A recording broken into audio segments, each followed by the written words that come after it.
Welcome back, everybody. Today, we're going to be talking about how you can raise your authority online. And a lot of people talk to me and when I'm speaking at events and they say, how do I convey my expertise in a way that has impact, that people see I'm not just like everybody else, but actually I have some value to add? And so what I thought we would do today is just to explore some simple ways that you can increase the authority that you put out through your messaging and through your content. So maybe you're an experienced, expert or subject matter expert, and you've come online and you've found that other people with less experience than you, less qualifications, less, time serving clients than you seems to get a lot of the attention, and you're struggling to actually make an impact. So I thought we'd look at some simple things that you can do to increase your authority in the way you communicate. So in other words, what can you add into your communication that actually amplifies your authority so that people see you as the expert and not just another person posting and sharing stuff? Because there's a lot of that. So the thing that most subject matter experts really struggle with, if I'm honest, is that as you kind of get further down your journey, like when I was in my 20s, I thought I knew everything. And so I had a confidence that was probably poorly, what's the word? I had confidence that I shouldn't have had. And this is true for a lot of people who, build their expertise in a particular subject matter, is as you get more experience with the subject matter, as you have more encounters with that topic area, working with clients, studying, researching, trying new things, the more experience you have, the more you realize there are things that you don't know. And weirdly, the more experienced you are, the more cautious you become in how you communicate what you do, because it's not as simple as sound bites and split-second answers, and that there isn't a one-size-fits-all in many cases. You know this, I know this.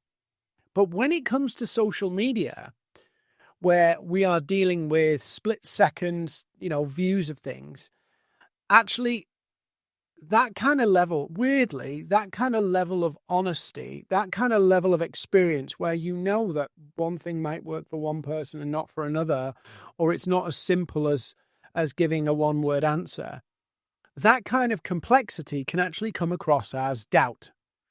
And so even though you are probably more experienced, more qualified, you've got a bigger and longer track record than other people, when it comes to you sharing your expertise, actually you convey a lack of authority.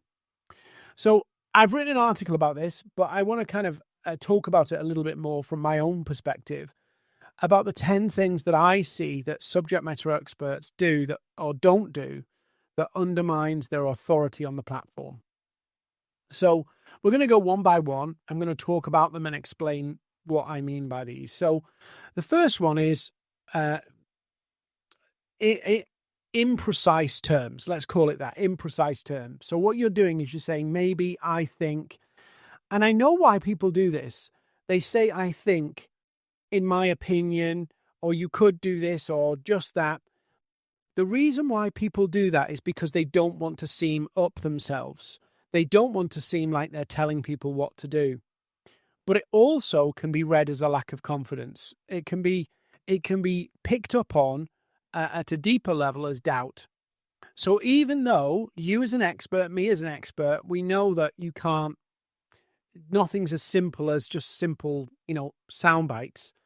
Actually, when we don't do that and we try and convey nuance can easily come across as doubt or uncertainty. So phrases like I think, maybe, just, could, might, these all come across as weak words. And so you want to have that certainty in what you're saying. Now, some of you will say, well, I can't do that because, it's different for different people. Well, talk to one group of people so you can give that certainty. We'll come to another point, but in my years of training people with social selling and LinkedIn, I know 100% that if you engage people before you outreach, you get way better result than anything else you can ever do. So I have to say that. I can't say, well, if you engage people, you might get a better response. Nobody's going to believe that. Nobody's going to take action on that. Nobody's going to bank on that because I'm expressing doubt. Might. I might be using the word might to say it's one option of things you could do, but actually that comes across as it might work. It might not work. So delete those doubtful words, delete those weak words from what you're saying. So I think, maybe, might, could, should, maybe, all of that kind of stuff. You want to delete those phrases. Don't use them. I know as an expert, it's not black and white. I know as an expert, there are shades of gray, but shades of gray come across like doubt. Shades of gray come across like you're in theory, not practice. So let's look at another one. And this one will be uncomfortable for some people. You need to be more bold. You need to be way more bold. The first impressions of your post happen in the first 3 lines of copy. All of the expectation, all of the interest starts with those 3 lines. And so you've got to really spend some time building those lines and be bold in what you say. And what we're talking about here is not just curiosity. Is it triggering an emotional response? And are you making a clear statement of belief? People are attracted to people who are sure of themselves, who are confident in their own beliefs. And if you're afraid to stand behind your own beliefs, that will show, that will come out. So whether it's stats, facts, controversial statements, or questions, you've got to make people feel something instantly when you do those first 3 lines of your post on LinkedIn. So really, really important to be bold in those first few lines. And that will help you convey that authority from the outset. You set the standard with those first 3 lines. The next one is, because you're subject matter expert, because you've got years of experience, you've got to get really good at saying things succinctly. I can say that, succinctly. In other words, eliminate your waffle. I've done it myself. I've been writing a post and I want to convey a strong opinion. And then I've tried to justify that opinion and basically waffled on in the post.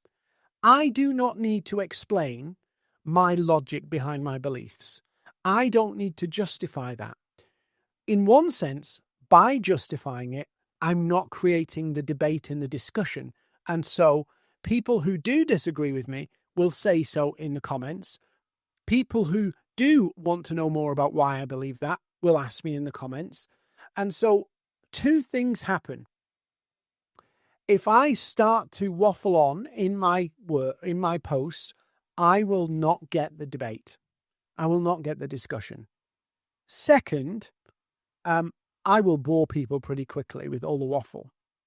Shorter messages, simpler messages are what people pay attention to.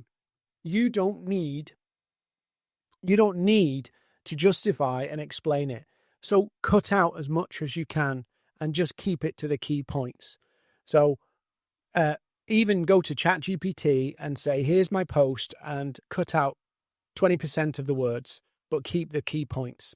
And you'll find that you'll get a more succinct post. Waffling is not good. And put it through the 10-year-old test. Would somebody be able to get what you're saying if they were 10 years old? If they're not, move on. Yeah, you need to start again. We should make our posts easy to digest, easy to understand quickly. So cut out anything unnecessary. You don't need to justify yourself. And then another thing, a lot of experts, particularly if you're British, will feel very uncomfortable about self-promotion. And I found that actually that kind of fear of self-promotion goes into extremes. And so what happens is that some people will not just avoid self-promotion, will avoid talking about any of their success in any way, shape, or form, even when it's well deserved, hoping that people will just notice it and see it for themselves. They won't. You have to prove to people that you are an expert, but you don't do it through your words. You do it through sharing stories. And I've talked about my Wow Post Win on Wednesdays, which if you subscribe to my newsletter Signal, you can get a whole breakdown of what that looks like. But you need to be showing proof that you are the real deal on a weekly basis. And I don't mean just waffly case studies. I mean, tell the story. Tell people what it felt like, smelt like, experienced, what the consequences were, and how you fixed it and what it looks like now. You want to be doing that social proof on a regular basis to bang home that you really know what you're talking about. You don't just spout off stuff on social media. You walk the walk too. So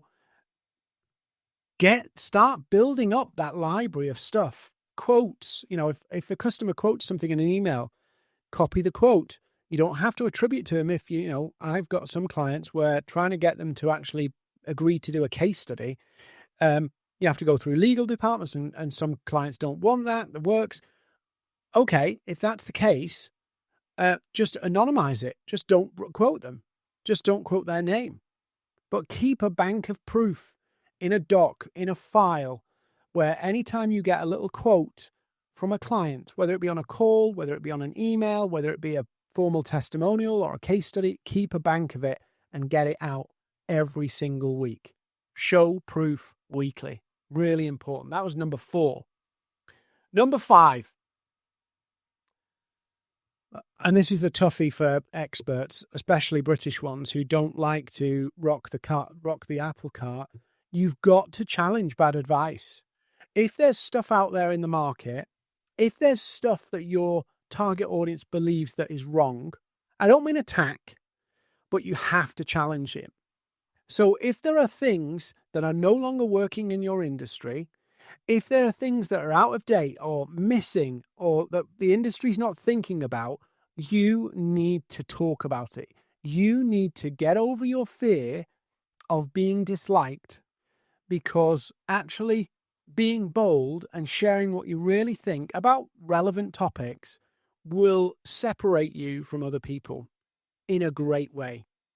So I don't mean literally drama and clickbait, like cold calling is dead, where it's just drama for drama's sake. I'm talking about thoughtfully going through your industry on what's not working here, and really being open and sharing it, and standing by your beliefs.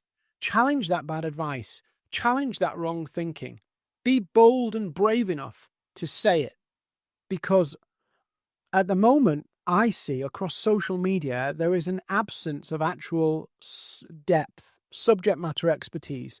There's a lot of people sharing high-level, quick tips and tricks, but nobody's going deep and breaking stuff down and saying why this isn't working, and choosing to be a voice in the wilderness that is basically saying, this is wrong, this isn't working. And the people who get the acknowledgement for that stuff, when you go out and you say things that are unpopular, or when you challenge conventional wisdom, right? At the beginning, you feel like that voice in the wilderness. But then people start to realize, no, you've got a point, and you start to bring people to your camp. But if you just say middle of the road stuff, you go along with everybody else, or you decide you don't say what you really believe because you don't want to rock the apple cart, you are just going with the flow. You are just another person in a sea of people, when actually you go, no. We're not doing this anymore. As an industry, I am choosing to take a stand on this issue and show people, and I'm prepared to stand against my peers who believe something differently. And that's okay, by the way. That does not mean you have to make enemies. That does not mean you have to attack other people. You just have to make the case for what you believe and what you think is the right way. So challenge that conventional wisdom. Challenge that bad thinking. It's really important.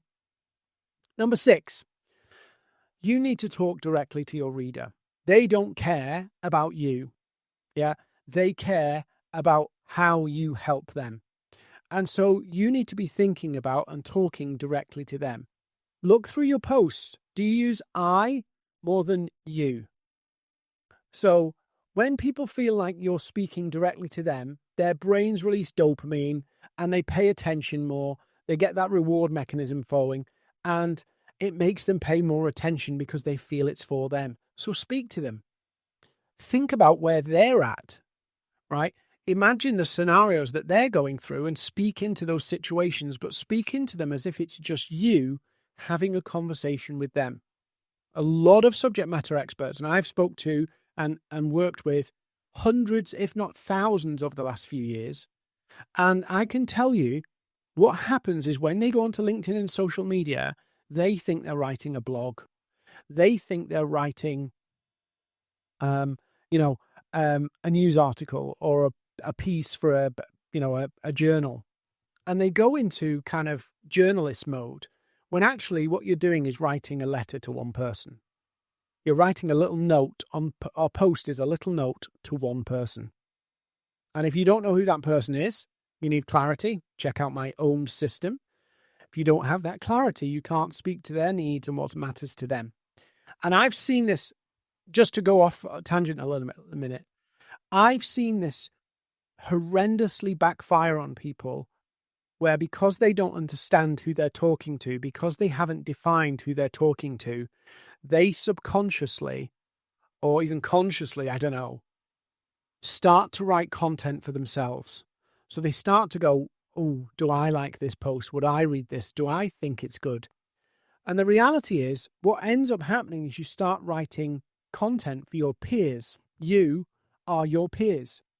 So this mistake of not talking directly to the reader, not understanding who that reader is, means that you either fly over people's heads because you're talking to an expert, another expert experienced like you, or they have no clue what you're talking about.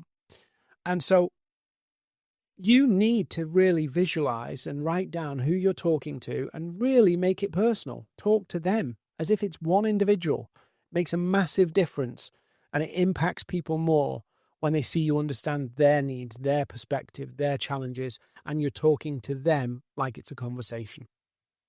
So this really, really matters. And then another thing, and this bugs me massively, right? Posts are updates. They're not articles, right? They're updates.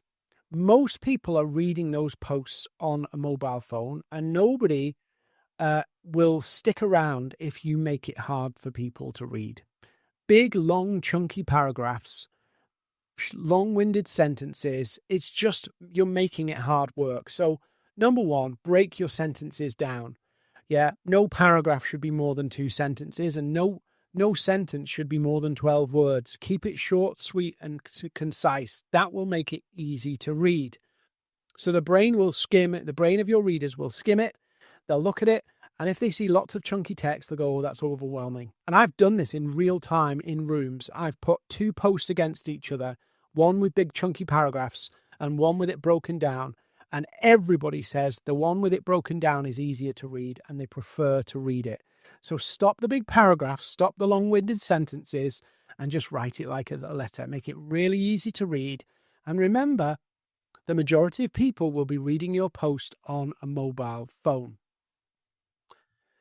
Now, let's come back to that whole humility thing. And it's an incredibly British trait, but it's also a subject matter trait, is that selling and marketing feels icky. They want to be appreciated. You want to be appreciated for your expertise, for your knowledge, for your wisdom, for your insights. And what you would prefer is people to actually just inbound you and say, I want to work with you. You need to build authority to do that. All of these practical things will help you build that authority. But this one is actually the hardest for people to do. And it's to weave in your experience into your post without bragging. Now, like I said before, some people kind of go to extremes here.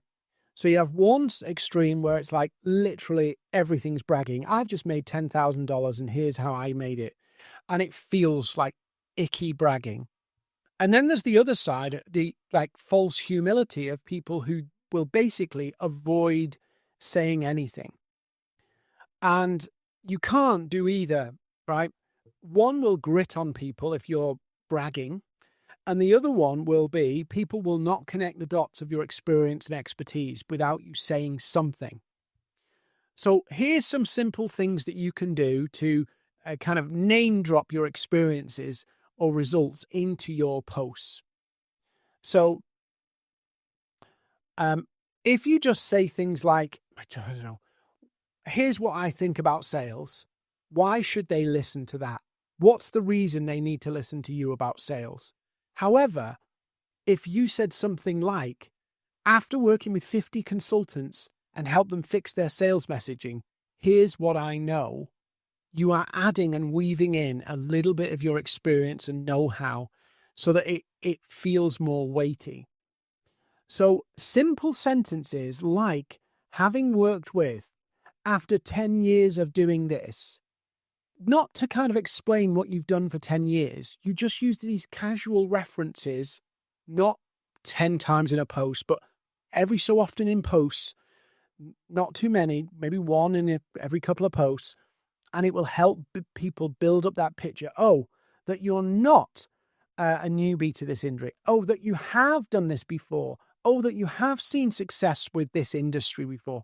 It allows you to sneakily put your authority into messages so that people get, oh, he's done this with 50 people or 100 people, or he's been doing this for 10 years.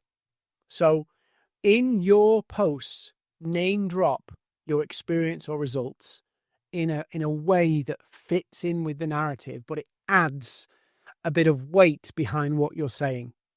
So people go away from the post going, well, I should listen to that because that person has done this. And over time, those little kind of name drops build up to people go, they've done this, they've done this, they've done this. And you're starting to build that authority in people's minds. How are we doing? Yeah, I got another one, right? And this is a weird one. It's called command statements. So command statements are almost telling people what to do. Not asking people, not cajoling people, telling them what to do. Giving them direct instructions. And I struggled with this one because I thought I'd come across as arrogant or demanding. And, you know, you always create that kind of fictional person in your head that tells you that's bad, or somebody will get offended by this, or somebody will, I don't know, challenge you and say, what right do you have to tell me to do this? But it actually really does work when you use a command statement. So instead of saying something like, one way you could improve this, you say, fix this and your results will improve. You're telling people what to do. Or you might want to try is, no, do this instead. Concrete, strong statements where you're telling people what to do. And I know that sounds uncomfortable, but it comes across as more authoritative, and people pick up on the fact that you believe what you're saying. You're not suggesting, you're telling them this is what they must do. And I'm guilty of doing this because I want to do the whole conversational thing. But actually, when I do this, I get way more people, particularly when I do it with a call to action, DM me when to get started. I don't say if you want to get started, I say DM me when to get started. It's an authority statement. And when I use it, people actually do it. So say it like you mean it and tell people what to do. I know that sounds horrible, but tell people what to do. They will really appreciate it and value it more. Now, the other thing, and this is my final point, and if you take all of these in and you do these, you will get more authority on a platform. People will listen to what you've got to say. People will take you more seriously if you do these. Now, you want to write them down.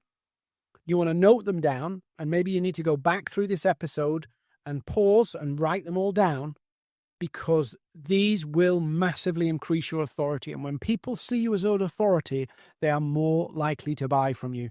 They're more likely to trust you with their problem, with their goals, and with their finance.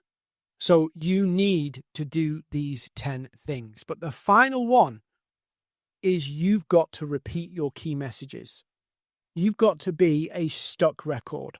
I know so many people, when I do my workshops now, I have a slide where I talk about 3 important things to remember. And one of them is, for somebody to remember what you do, you might have to say it 7 or more times for them just to get the gist of what you do.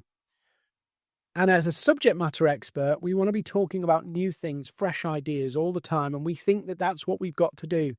Actually, to become an authority in a topic, you've got to get really good at repeating a few core messages in different ways.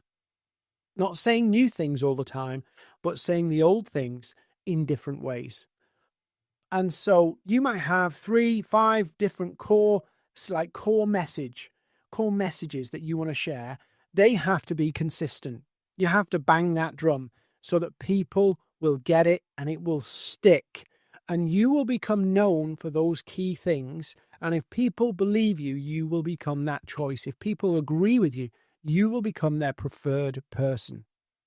So reinforce the fact that you have some core messages that you always talk about. Repetition is your friend. It's not an enemy. It's not the sign of you've run out of things to say. It is exactly what you should be doing. So I often say to people, content alone is not enough to win on LinkedIn. And if that's what you're doing, be ready for a long, painful road of disappointment. Now, that's challenging the wisdom on the platform, but I'm repeating that message over and over and over again because eventually some people will realize I've been spending all this time posting as my primary strategy, and I've been neglecting all the other things I could be doing to build my business. And I talk about that all the time. I get fed up of saying it, but if I don't say it, it won't stick. And so you will have 3 or 5, up to 5, say, core messages. And your job is to just use those in lots of different ways, over and over and over and over again. So like I said, these 10 points I've just shared in this episode, they will massively increase your authority. They will change things for you. They will completely change the way you're perceived and take you from just a person onto the platform to somebody that people respect, somebody that people will trust, and somebody that they'll see as credible. And in our low trust economy, where we are today, where anybody can start up, anybody can set up, they can generate all the stuff that makes them look slick. The one thing that separates you is authority. The one thing that separates you is standing your ground and actually letting that expertise come out, showing people what you've really got to offer. And you've got to do it in a way that commands that authority. And these 10 things will massively help you. So go back through this podcast, note them all down, put a little plan together, put a checklist and go, am I including these in my posts? Am I communicating in this way? Put them in and watch your authority on the platform, authority across all your online channels start to rise and people start to trust you and want to work with you. You've been listening to the Mindset, Marketing and Money podcast. I'm Dean Seddon. If you've never listened to this podcast before, I am here to help you grow your business. You need to subscribe.